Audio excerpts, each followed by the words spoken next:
how did you start interior design? Who was your biggest support leaving the community? As a bi-curious girl, oh hello girly, love that. Hello you guys, welcome back to another video, or welcome if you are new to my channel. I'm Rachel, I produce lifestyle content, and today I'm going to be doing a Q&A video for you guys, finally.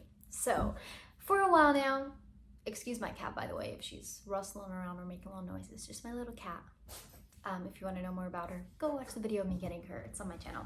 Anyway, so in this video, I'm excited to do a Q&A. I think it's finally time. I've been putting out a lot of different videos about different things, getting my first car, day in the life as an interior designer, interior design related, and I think you guys need to get to know me a little bit better because I produce a lot of different kind of content, and after all, I'm a creative person and I love to produce creative content in different formats and be creative in different ways. For example, my interior design, YouTube videos, I have a podcast, and I have an Instagram. So if you're not already following me on all these platforms, go ahead, there'll be linked down below. Links are in my description box. In this video, I'm gonna be doing a Q&A, and I will tell you guys about my podcast that I just recorded for you guys yesterday. It should be coming out the day after this video. So it'll be linked in my bio. Podcasts, I'm starting kind of a new season, a new era, YouTube videos every week on Sundays. Podcast, my season 2, episode 1 comes out on Monday, and there will be a bi-weekly podcast, so 2 episodes every month on Mondays. Awesome. All right, now that that's all out of the way, let us get started. So, little intro. I just recorded season 2, episode 1, podcast episode, an about me episode where I talk about my life's journey from beginning, born and bred Brooklyn girl, to where I am at now, going through various different topics, touching on different things that went on in my life, me being queer, me growing up Jewish, ultra-Orthodox, religious, to where I am today, not religious anymore, my interior design journey, a little introduction, you know, like get to know me, hi, how are you? So you should definitely go and listen to that. In this video, we're gonna be doing a little Q&A, so I asked you guys to ask me questions what you guys want to know, so I will answer those in this video. All right, let's get started, enough talking. Okay, so my very first question, what's your name? I'm just doing basic questions first and then we're gonna dig deep. Okay. What's your name? My name is Rachel Wertheimer, clearly. Where were you born? I was born in Brooklyn, New York in 22 years ago. How old are you? I'm 22 years old. I'm reading them off of my laptop, by the way. Okay, the next question is, how did you start interior design? I started interior design from when I was young. I've always wanted to do interior design, and then when it came to go to school in college, I did a interior design trade program in New York for a year. So that is where I learned all the programs I need to know, like AutoCAD, SketchUp, Photoshop, Adobe, floor plan, sketching, all the things you need to know as an interior designer. Very, very condensed in 1 year's program, which was great. I recommend doing a program like that, and that's a whole nother discussion where I talk about actually in a podcast episode in season 2 where I talk about my interior design journey. So if you want to know more about my interior design journey, it's all in depth in my podcast, so you should be subscribed to my podcast at this point anyway, and you can listen to it everywhere. So yeah, I started when I was at that point 20 years old, and I went to school for it. I've been interested in it since I was 13, and then in Miami started my own business. I moved out to LA. So in LA, I'm still trying to grow my business here because things are different. I had to get a new clientele base and everything. So yeah, I'm taking you guys along on that journey with me as well. Okay, where do you see your career in 5 years? That is a really, really, really good question. So in 5 years from now, I'm gonna be 27 years old. I'm hoping that my creative content like YouTube, podcast, maybe do some music. Like, I just love expressing myself in a creative way. So I really hope in 5 years from now, I'm like super successful and have everything like just doing so well. Like, I feel like now I'm working on everything, and obviously I'll still be working on everything, and I just hope that everything I'm working on now will be booming and amazing and like incredible, so that I can start working on projects that I've always wanted to work on when I was younger, like causes, work towards causes that I'm passionate about, like the cancer system, like the adopting foster system. There's a lot of different like emotional projects helping the queer community that I definitely want to be doing. So I'd love for my career to be so steady and so amazing that I can start focusing on things like that, and obviously like have a house and like be really rich, because you know that allows me to do more. Money is a lot in life.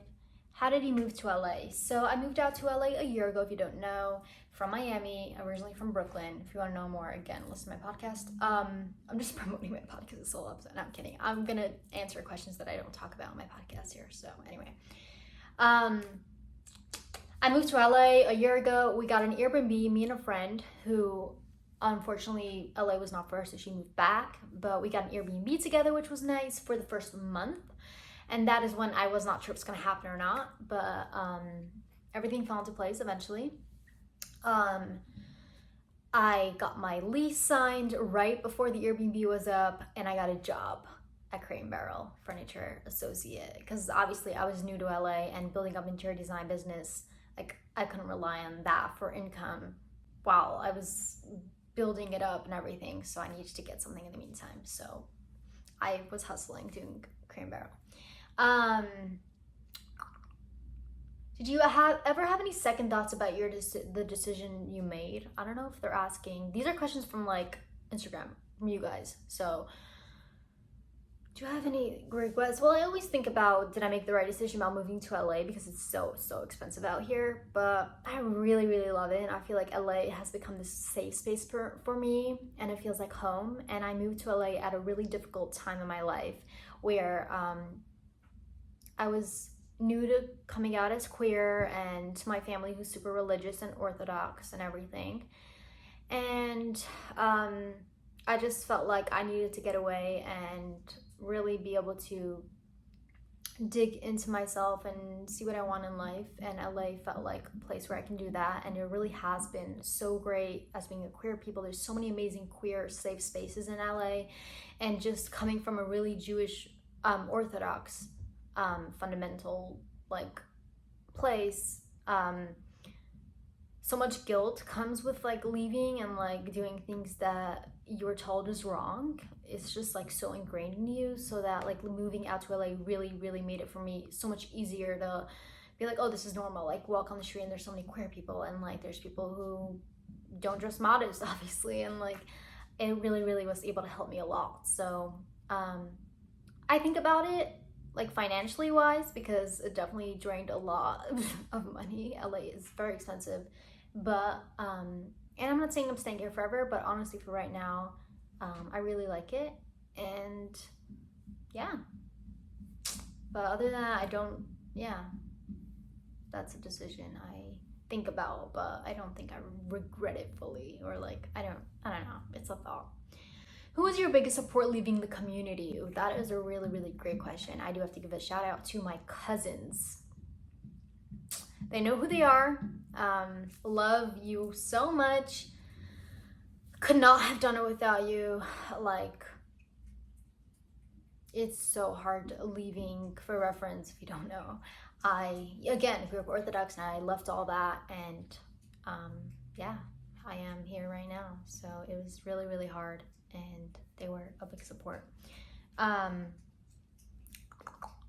What do you like about LA? I like that LA, this is what I tell a lot of people who ask like why I moved here. LA like feels like, because I grew up in New York and then I lived in Miami for a little while too. I kind of got used to suburban life, and then I went back to college to New York again, and then the city was again, I was like, oh, the city, God. Like I was used to the city all my life and then got used to suburban life, and I feel like LA is a really good in between. So like it really works for me. Like I love LA like so much. Like it was hard for me to make it feel like home, because like it's so expensive and it like bites you in the butt, but at the end of the day, like it's just like I love that you can just be yourself on the street, do whatever you want. It's LA. Like I feel like I love LA. It just feels like home, and it feels like a safe space and accepting, and I don't have to think about what I do and in a sense of like being judged. So it's been really freeing. So definitely LA really gives me that. And it's beautiful. LA is so beautiful. Are there family members you don't talk to? There may be. I won't get into that. I'm not here to shame anybody or, but definitely it's not, I'm just going to say it's not easy, like leaving the community and like when you're close to people and you have different beliefs than them, like, yeah, it's not easy to, whatever. I don't even know what I'm going to say. I'm just going to say that it's definitely not easy to leave. And people should be respected for who they are and the life choices they want to make, what feels best for them. It should never be that you have to be a certain way. As a bi-curious girl, oh, hello, girly. Love that. How did you know what to do the first time you were physical with a girl? Well, you don't, like, know exactly.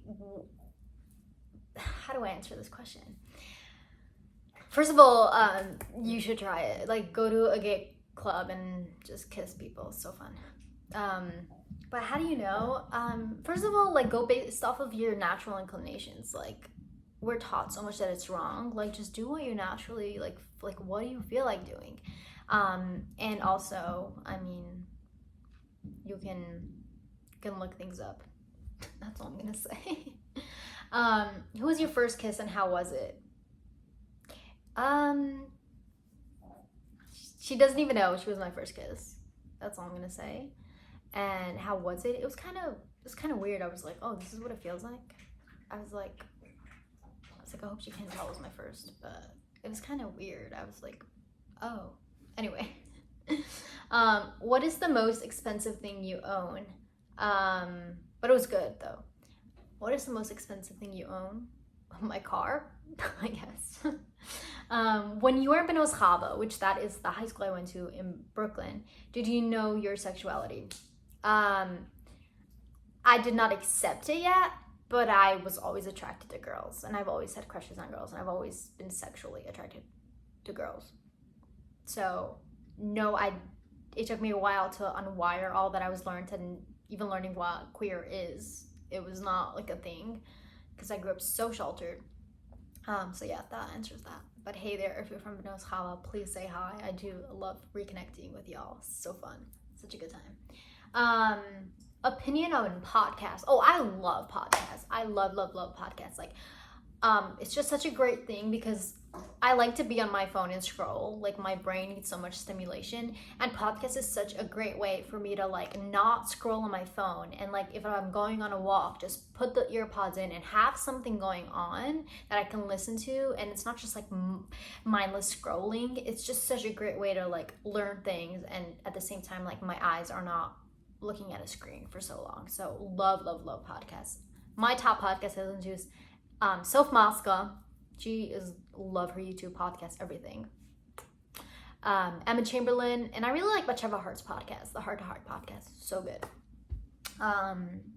What else? Can you share your journey from high school to present? Okay. In a nutshell, because I talk about it in my podcast again, so go listen to everything there.